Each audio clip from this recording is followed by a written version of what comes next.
as we finish out the book of Job in our devotions today, and I do have to admit, I enjoyed Job more in this time than probably in a long time of reading Job. I liked the way the New Living Translation put it. Let me read you verses 7 to 12. After the Lord had finished speaking with Job, he said to Eliphaz the Temanite, I'm angry with you and your two friends, for you have not spoken accurately about me as my servant Job has. So notice, what Job said about God was true. What they said about God was not true. So when you read the book of Job, don't start quoting what Eliphaz and his friends said about God and think that that's Bible verse. No. God said, you did not speak accurately about me. So take 7 bulls and 7 rams and go to my servant Job and offer a burnt offering for yourselves. My servant Job will pray for you, and I will accept his prayer on your behalf. I will not treat you as you deserve, for you have not spoken accurately about me as my servant Job has. So Eliphaz the Temanite, Bildad the Shuhite, and Zophar the Naamanite did as the Lord commanded, and the Lord accepted Job's prayer. When Job prayed for his friends, the Lord restored his fortunes. In fact, the Lord gave him twice as much as he had before.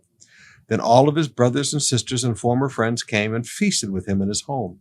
And they consoled him and comforted him because of all the trials the Lord had brought against him. And each of them brought him a gift of money and a gold ring. So the Lord blessed Job in the second half of his life more than in the beginning. Now, just stop there for a moment. I want you to notice these people that brought all this condemnation upon Job's life in the hard times, they made God angry. You always have to remember that when you start pouring condemnation on somebody's life when they're going through hard times, it does get God angry. And God said, okay, I'm not angry with you so much for what you said to Job. I'm angry with what you said about me, how you represented me. You have to remember, speak well of God. Please learn to speak well of God. But I think what's very beautiful is that God showed them mercy, but they had to go back and have Job pray for them. Now, why is that important? They had so disrespected and so insulted Job. God said, I'm only going to show mercy to you when you go back and show some respect to Job, and he'll pray for you. Now that's interesting. God said, you've insulted this man, you've put him down, you've told all kinds of lies against him. He said, I'm going to show mercy to you, but it will be because he prays for you. I want you to respect his walk with God. Wow. And they did that. But now there's a second part of that. It's also fascinating to me that only after Job prayed for them did God restore twofold. Only after God prayed for them.